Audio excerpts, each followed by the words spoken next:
Rather than lads, welcome back to Cossy's Arsenal podcast. My name is Cossy. Good morning, good afternoon, good evening, wherever you are in all parts of the world. Welcome back to the Arsenal Transfer Show, the evening edition, where we will talk about Marcel Sabitzer from Bayern Munich. Gabriel only and only wants to join Arsenal Football Club. Lucas Torreira's deal has crashed and he is absolutely fuming. We will talk about that. Aaron Hickey, that is an update from Bologna's CEO. He has said he is one of the expendables on the market, but if an offer doesn't come in that is right, he will be staying with us. I'm very afraid. Marco Asensio and Rafinha, Arsenal reportedly in talks with both of them. We've opened talks with Rafinha today, and Marcos Asensio, we've been in talks with his representatives alongside AC Milan and Manchester United. All that and more coming up in this episode. So please do smash a like on the video, subscribe to the channel as well. Make sure you watch my videos on Cossy Talks Football. I'm progressing with that channel. It should be a debate channel really,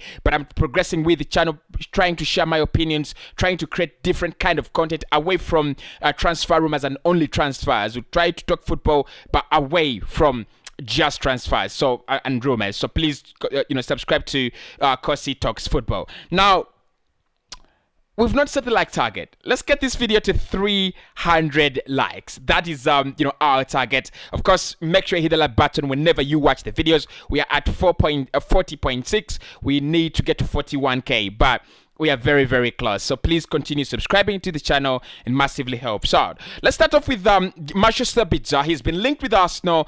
Again, I think this is the second time this summer that Marcel Sabitzer has been linked with Arsenal. The earlier feeling in the market, in the window, was that Mohamed Elneny would leave, and then Arsenal would find in a player to replace him, give us the services of a player who can always be in and around the squad, not starting as a regular, but someone who can wait on the bench and can deliver when called up, when called upon.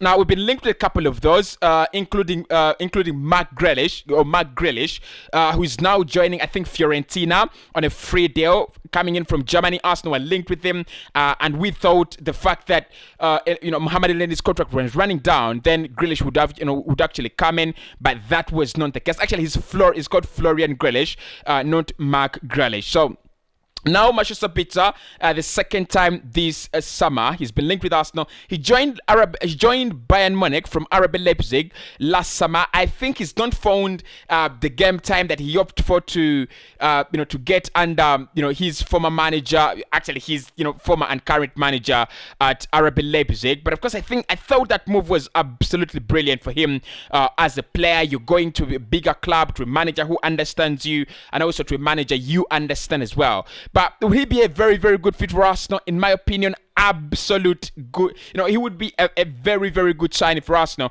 especially one player that is not going to ask for. He might ask for the game time, but not a lot of it.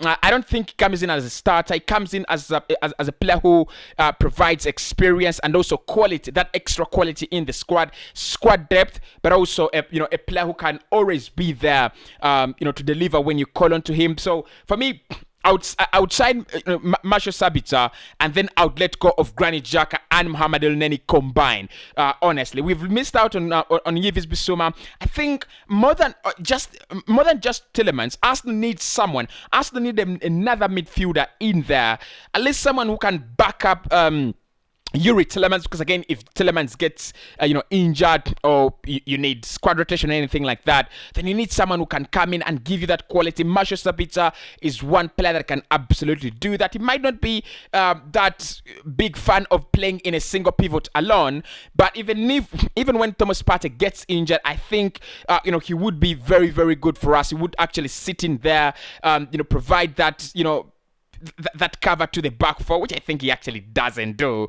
I think he would act better in a double pivot, or actually playing a little bit high up the pitch. So Marcel Sabitzer linked with Arsenal. It's a deal that can happen. He's not contented at Bayern Munich. He wants to move on. He wants to find a new challenge, and he wants to find more game time. Is he going to find more game time at Arsenal? I do not think so, right? He's not, the players in our squad at the moment are not high above him. So I think if he comes into Arsenal, he would think, I'm going to a club where I can compete for the first team spots, rather than Bayern, where you have the likes of Kimmich and Goretzka already sitting in there, and they literally look like they were set in stone. So Marcel Sabitzer linked with Arsenal. Share with me your thoughts in in the comments below. We wanted him last summer. He's not that very old. I think he's 28, 29. One I would do, but not as a starter.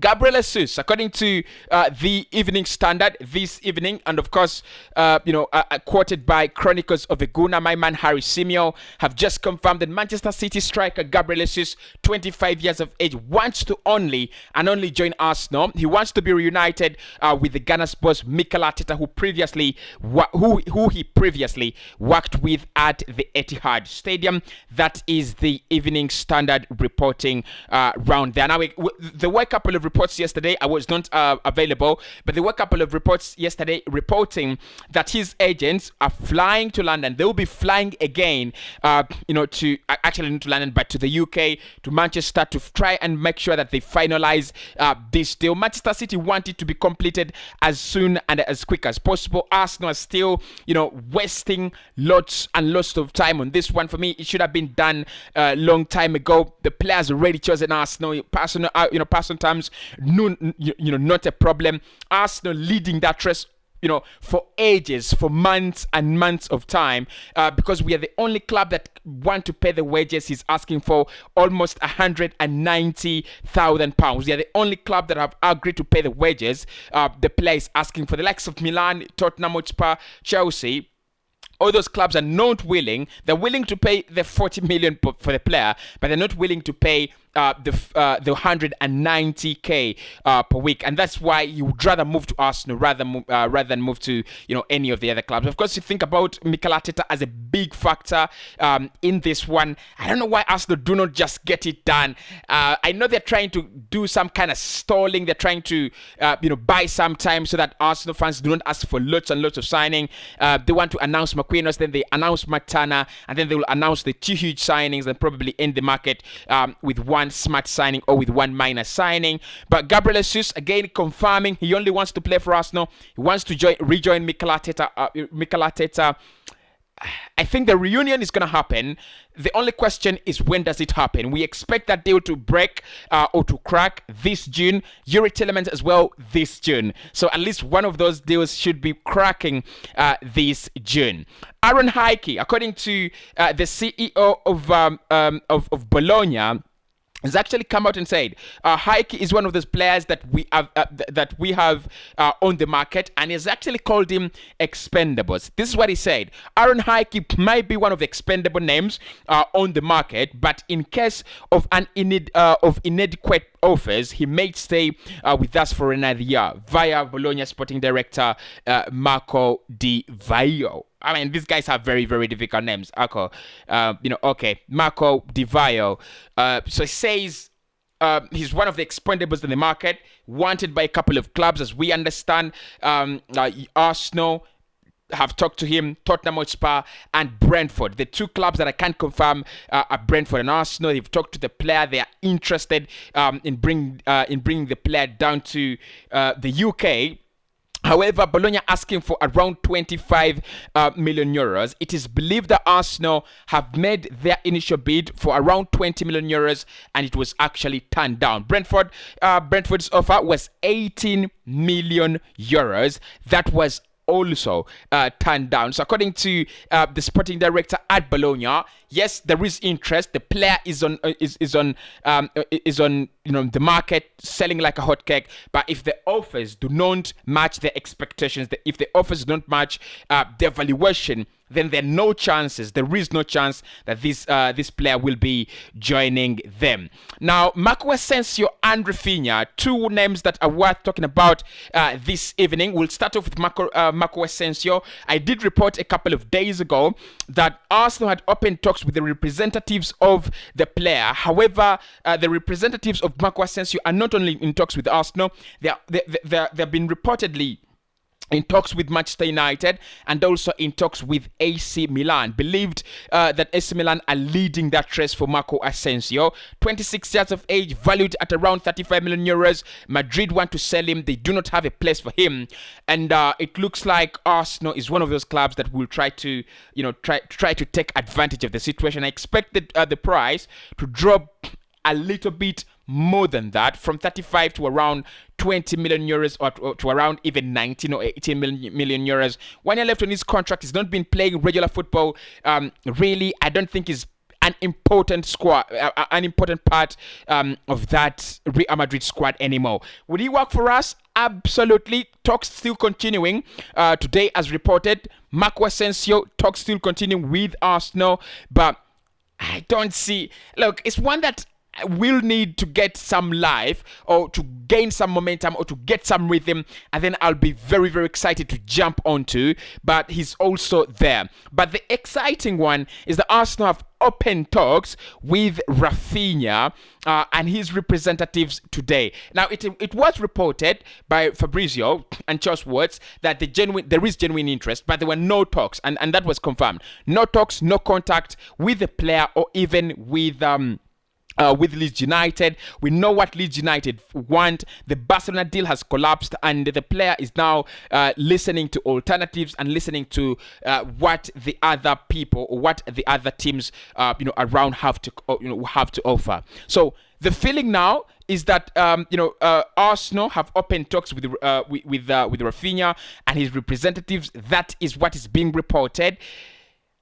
It's a difficult one again. It's going to be difficult. It's going to be, pricey. Leeds are very, very difficult to negotiate with on this one. They don't want to reduce the price, the asking price. It is only £55 million that they will be listening to, and that money has to be paid up front. Talks with the player can be easy, but with Leeds United, it's going to be very, very difficult. Now, I've also seen reports that Liverpool have apparently offered 60 million euros for Rafinha. I do not know how true this is, but I've seen stories flying around that Liverpool have offered 60 million, and the player has apparently turned down a move to Liverpool. I think Rafinha has made it very, very clear, and his entourage, they want playing time. If you want to sign him, if you want to take him, into your side, you're going to guarantee them. You're going to guarantee him game time. You're going to guarantee him, first team football. And I think Arsenal can do that. A couple of other clubs are also in the race, like reported. It's not going to be a free run for Arsenal. It's going to be a couple of clubs, trying to bid for Rafinha. It might be a bidding war, and if it doesn't become a bidding war, then it's going to be who can convince the player, who can please the player the most to sign for them this summer. But reported, confirmed, Marco Asensio and Rafinha both have been contacted by Arsenal. Talks ongoing. Let's see whether where that will end. Not both of them will sign.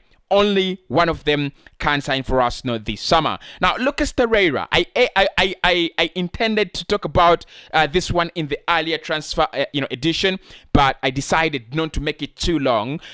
Lucas Torreira has said his goodbyes to Fiorentina and Fiorentina fans. Now, he said he wanted to stay at Fiorentina, but clearly someone didn't want him to stay at the club. Now, this is what happened. Arsenal agreed a 20 million deal with Fiorentina if they wanted to if they wanted to buy the player on a permanent. Now, the player joined them, did very well, and he was very optimistic. The player was very optimistic that a deal would be agreed between Arsenal and Fiorentina, because it was literally the deal was already in place. However, Fiorentina decided that instead of the 20 million, they will only offer 7 million for Lucas Torreira. His contract is running down, 1 year left. We do not know if he's going to find a club, but he's back at Arsenal.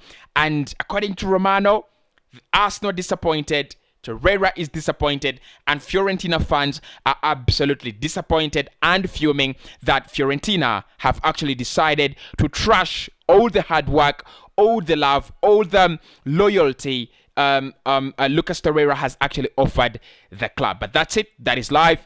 I think he will find a good club for him. He's one tricky player, but in my opinion, he's not a bad player. At least not in my eyes, not at all. That is the evening edition. hit the like button for me, subscribe to the podcast as we move closer to 41,000 subscribers. And Cossy and the transfer shows will be back. I'm uploading my all done deals in the market first edition. It is going to feature players like Cossy. It's going to feature all those big names that you have had in the market. Of course, I'll try keeping on updating the list. But today, the first one, all big done deals, is dropping. Make sure you check that out. I've dropped a video on what five reasons as to why I think Stan Kroenke needs to leave Arsenal. Type in your YouTube Cossy Talks Football. You'll be able to watch that video and share your thoughts. Do you think Stan Kroenke, what are your reasons for wanting Kroenke out? I know we Arsenal fans all want him out, but what are your reasons? I've given my thoughts. I think it's a 10-12 minute video. Make sure you watch it and you will understand why I hate the Mafias.